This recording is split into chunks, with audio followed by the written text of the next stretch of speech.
Nah, buat kamu bisnis owner atau kamu pengen mulai usaha dan kamu masih mikir kalau digital itu cuman perkara bikin akun sosial media atau cuman perkara bikin website, kamu mesti nonton ini. Di perdana Bedah Digital ini kita akan bahas aja poin-poin penting dalam dunia digital. Yuk, simak. Kenalin dulu, saya Chandra, saya seorang desainer grafis awalnya dan lulusan dari Institut Kesenian Jakarta. Jadi saya pengen bahas tentang bedah digital ini karena saya menemukan banyak nih beberapa pelaku usaha atau orang mulai usaha atau baru mulai itu mereka mikir digital itu hal yang sederhana ya. Jadi mereka mikir, oh usaha bikin web, udah bikin web, jadi kemudian bikin akun sosial media, bikin Instagram, bikin TikTok atau bikin YouTube, posting, tapi kok nggak ada dampaknya nih. Nah, itu enggak satu dua yang saya temukan seperti itu. Malah mereka menurut saya hanya wasting time ya, hanya membuang-buang waktu atau membuang energi mereka untuk membuat sesuatu yang ternyata hal tersebut tuh nggak berdampak apapun sama usahanya. Nah, itu saya ingin coba untuk framing ya. Jadi satu sisi tuh saya ngeliat, oh banyak nih mereka yang masih berpikiran kayak gini gitu. Kemudian ada juga usaha yang berpikir, ya saya nggak butuh digital, buat apa gitu, orang saya udah punya toko fisik, saya udah punya pabrik, saya udah punya kantor gitu. Jadi saya nggak perlu apa yang namanya itu web, nggak perlu sosial media. Yang penting saya punya sales yang rajin follow up, yang maintenance hubungan baik dengan kliennya, itu udah cukup. Dibilang salah juga nggak 100%, tapi perlu ada perbaikan sedikit tentang digital seperti apa yang mereka butuhkan. Nah, ada lagi nih yang memang apa ya, menurut saya mungkin kurang klop. Jadi ada business owner atau baru mulai usaha atau memang udah running well usahanya, kemudian turun, lalu mereka bertemu dengan orang yang memang bisa dibilang, wah saya bantu ini deh, bikinin ininya, kontennya gitu. Kemudian dibikinlah konten, kemudian diposting lah kontennya gitu. Dan dari mulai bikin yang estetis gitu loh, bikin yang sinematik, kemudian mereka pun bikin yang viral, mulai perhatian. Tapi kemudian kalau memang naik sebentar dan kemudian turun dan akhirnya usaha tersebut tidak berkelanjutan. Nah, ada yang kasusnya seperti itu. Di sini memang saya ingin mencoba mengilustrasikan dulu nih. Dan di edisi perdana bedah digital ini saya pengen coba untuk breakdown tentang digital seperti apa, khususnya di digital marketing untuk awal. Karena fundamental untuk para business owner ini, marketing itu menurut saya poin paling krusial. Jadi kalau kamu business owner, kamu nggak punya pabrik, kamu nggak punya toko, tapi kamu ngerti marketing, kamu bisa jual barang orang, kamu bisa jadi broker usaha orang, itu kan bisa. Setelah kamu kuat secara marketing, kamu tinggal beli produknya sendiri atau kamu tinggal bangun pabrik sendiri gitu. Tapi di hilir ini gitu, kamu perlu paham. Makanya di sini saya coba untuk bedah digital dalam dunia marketing.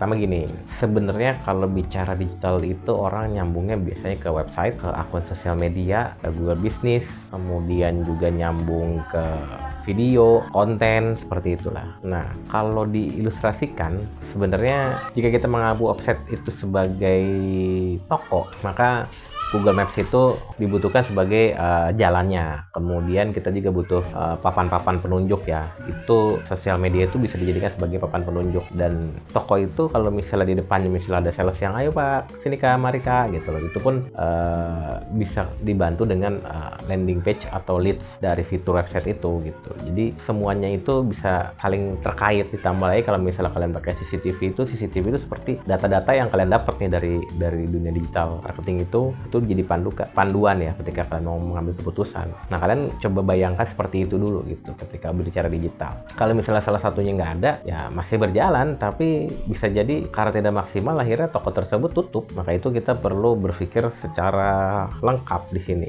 Jadi ilustrasi seperti itulah gambarannya. Nah, saya punya pengalaman di edisi perdana ini salah satu case ya. Jadi ada satu teman, itu dia punya usaha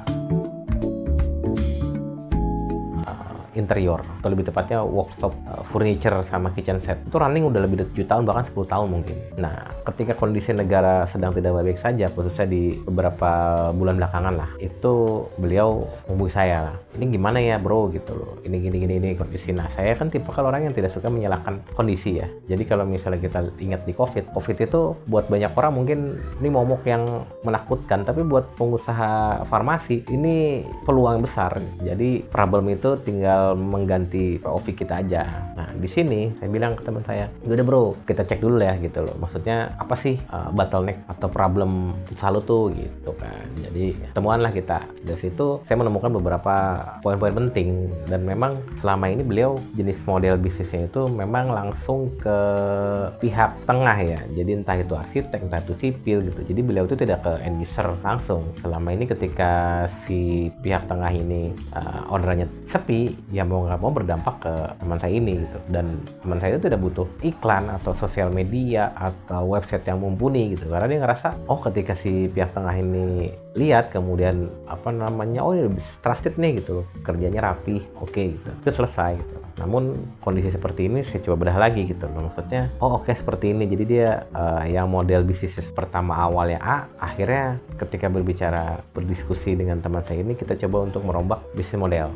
Nah, ini antara digital dengan bisnis model ini sangat erat ya. Jadi kamu bisa belajar namanya BMC, Business Model Canvas, dan itu kamu harus paham lah kalau sebagai business owner tentang bagaimana sih cara membaca atau mempelajari BMC ini gitu. Karena dari situ nanti ketahuan nih gitu, bahwa usaha kamu tuh problemnya di mana, apa yang perlu diperbaiki gitu. Saat itu di bisnis model Canvas ini akhirnya saya dan teman itu memilih untuk membuat bisnis model atau customer-nya itu coba untuk end user.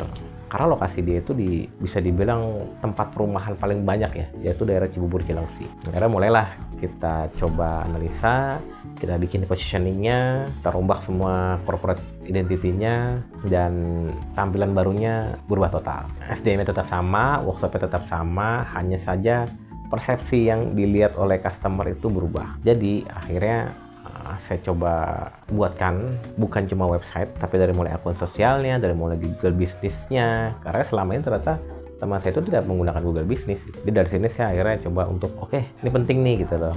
Karena emang aneh aja menurut saya, sebuah usaha yang target marketnya adalah perumahan atau orang perumahan, baik itu perumahan menengah ke atas atau menengah, tapi teman saya itu tidak dapat kuenya gitu loh. Itu pasti something problem di sini nih gitu. Nah, dari situlah akhirnya kita coba untuk perbaikilah beberapa poin-poin di situ. Dan selain website, saya memang sering bilang ke beberapa business owner atau beberapa kenalan saya bahwa saat ini website tuh nggak ngaruh bro. Tanpa ada pendukung yang membuat orang datang ke website, itu sebenarnya udah nggak terlalu powerful, nggak kayak zaman dulu lah orang googling gitu muncul ke website. Kalau sekarang itu memang harus satu integrated digital, jadi semuanya itu mengarah ke si website sebagai core-nya di digital itu. Nah, itu yang saya lakukan di usaha teman saya ini. Akhirnya dari mulai bikin website, di website itu pun website yang memang leads-nya menurut saya bisa dijadikan patokan ya beberapa pelaku usaha yang lain yang sejenis ataupun end user. Jadi mereka kan apa sih pain point-nya, ternyata mereka sering nanya harga, karena di website itu dibikin kalkulator untuk menghitung berapa sih biaya bikin furniture, biaya kitchen set, itu bisa dilihat di fitur kalkulator itu sebagai lead. Kemudian bikin Instagram, YouTube, TikTok, kemudian Threads. Dan memang saat ini yang sedang trennya cepat naik itu di Threads. Dan akhirnya cobalah saya optimalkan di Threads. Nah, memang dari data yang saya lihat gitu, karena kan semua digital release yang memang saya bikin itu semuanya ada back-end-nya. Jadi ada data-data yang mendukung. Jadi kita nggak cuma sekedar wah keren nih gitu loh, tapi kita tahu nih pengunjungnya berapa orang yang ngeklik gitu loh. Itu saya amati 80% memang dari Threads. Jadi Threads itu sedang naik daun, dan ketika bikin utas yang memang powerful, area sekitarnya itu bisa langsung berdatangan. Nah, dari situ kemudian sebulan berjalan sudah terlihat nih gitu beberapa orang yang kontak, yang WA, yang menanyakan gitu kan. Dari yang awalnya sama sekali tidak ada bisnis model langsung ke end user, sekarang sudah mulai end user yang bertanya dan terjadi engagement lah gitu loh. Nah, tapi memang setelah itu nggak selesai. Jadi ketika bicara digital, khususnya digital marketing, itu kan memang kita goalsnya itu dari mulai orang asing sampai jadi pelanggan. Atau mungkin kamu pernah dengar tentang funneling ya. Jadi top of funneling, middle of funneling, sama bottom of funneling itu salah satu pentingnya orang mengerti digital secara utuh. Dia tahu nih dari funnelingnya itu bocornya di mana. Kalau misalnya memang trafiknya terlalu ekstrim seperti ini gitu loh, berarti titik bocornya itu ada di middle sama di bottom. Tapi kalau misalnya emang posisi nggak terlalu ekstrim, itu berarti normal gitu. Nah disinilah yang coba dianalisa ketika running digital release selama 3-4 bulan. Kita bisa analisa nih, oh ini bocornya di tengah nih, oh bocornya di bawah gitu. Nah sebagai seorang digital strategis itu pasti paham tuh hal seperti itu. Maka itu ketika kemarin studi case-nya adalah teman saya itu, oh memang ini baru 1 bulan, orang masih awam, jadi attention-nya berhasil tapi di bottom-nya itu masih belum. Jadi memang di bottom-nya itu perlu diperbaiki CTA-nya, kemudian perlu ads yang buat boosting dari konten yang ada gitu kan. Nah itulah cerita tentang bedah digital di usaha furniture teman saya. Jadi balik lagi, untuk edisi pertama ini, poin penting dari bedah digital adalah pertama itu sebelum kita eksekusi, itu kita coba cek dulu problemnya usaha apa aja dan apakah perlu dibuatkan BMC atau dirombak BMC-nya, bisnis model canvas, atau memang oh ini hanya perlu rombak positioning-nya saja. Itu memang dibutuhkan di awal sebelum mengeksekusi konten ataupun iklannya. Jadi untuk awal perkenalan itu aja. Sementara di next video kita akan bahas lagi khususnya tentang masalah website dan perangkatnya beserta dashboard apa sih yang penting ketika kita belajar digital. Oke, jangan lupa subscribe dan bagikan jika memang ini bermanfaat. Terima kasih. Salam digital.